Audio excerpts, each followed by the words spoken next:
Hey, how you doing? It's Trader Joe's. I can do like a little unboxing in a little while, but I got a couple a couple of things recently. I got these little tiny S Biners from Nie Ize.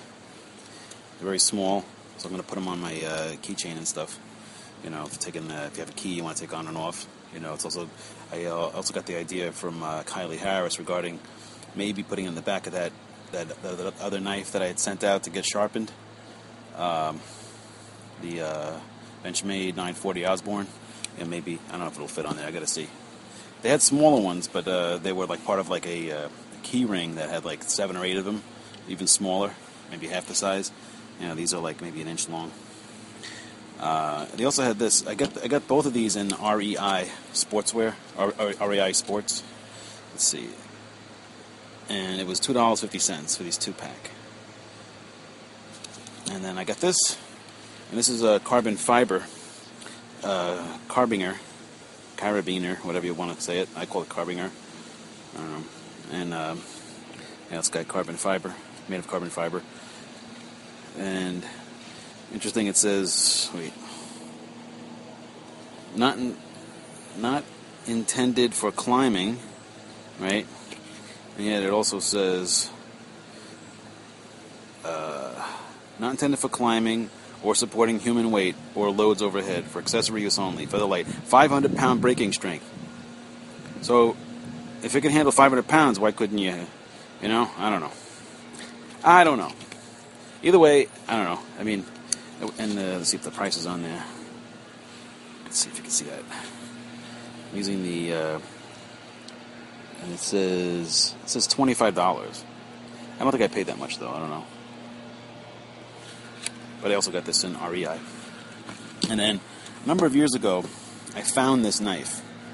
It was, I was walking by a railroad station near my house, and I found this in some bushes. And it's from a company named Furie. And I've seen them like on like Bud K, you know, like those like cheapo knife places. And it's, I just keep it in the car as an emergency because I happen to leave my knife at home. And it looks like if there was a belt clip, it would probably go over here somewhere. But there's nothing on there. It's got like a kind of thin liner lock. And yet, you know, it's still quite strong and capable. You know, and it's reasonably sharp. And it's a cool design. You know, it's a plastic handle. It's missing a screw here, though, so this thing can move around a little bit. But it would have looked like that. And the overall look of it is like this. So it's not a bad design. But so I got this.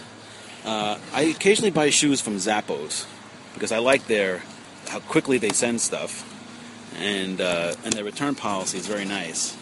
Like, they have good customer service. I mean, the shoes are not that cheap.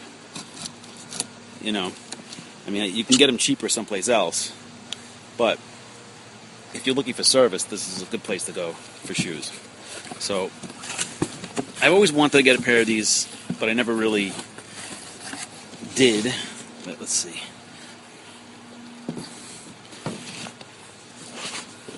Clark's. Let's see. Get the Desert Boot, 9.5, medium, and beeswax.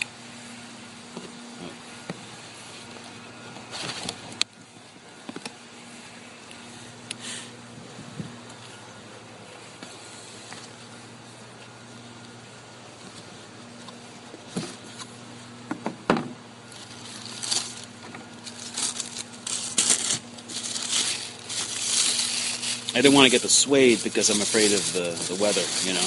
But I've seen the way these look occasionally when they get old. And they look really cool. This is the Clark Desert Boot. Let's see if I could put it down. And I notice a lot of videos on YouTube for shoes. Generally, don't really talk too much about the shoe, like especially like the Zappos shoes when they have a video on the shoes. Like, they don't show anything really about it. If you look at it, it's the way it's constructed. It's sewn through the leather comes around and then it's sewn through that into the through a leather area below the leather, and then there's the crepe outsole. So these could be theoretically resoled.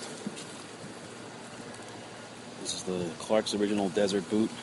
It's got a crepe sole, and it should be nice. I mean, it's got like a suede interior, and there's only 2 eyelets on it.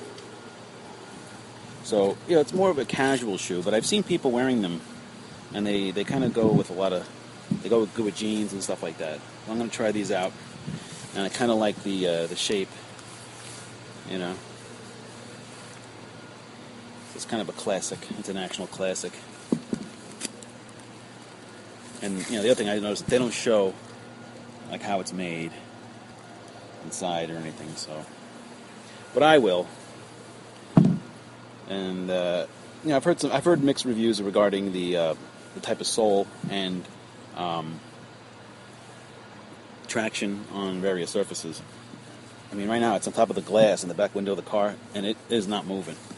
So, on slick surfaces, this type of sole, it looks like it's really good. Obviously, this was made, it was originally designed during World War II. The English soldiers that were in the desert regions had seen Indian soldiers that were wearing these type of shoes that were, I can't think of the name of them, but they asked the cobblers in Cairo to kind of do a takeoff on them, and this boot was the result of it. So it's high enough so that if you're walking and you don't kick up sand, it doesn't end up going, not too easy for the sand to end up getting inside the shoe because it's a little higher. And it's simple construction. So I'll try them out and I'll talk about that. Okay, so these are the Clark's desert boots, and I got them from Zappos. And I think I paid like $100 and what I pay. I'm not sure what I paid. I think it was around $100, maybe $110. All right. So this is Trader Joe's. Have a good day.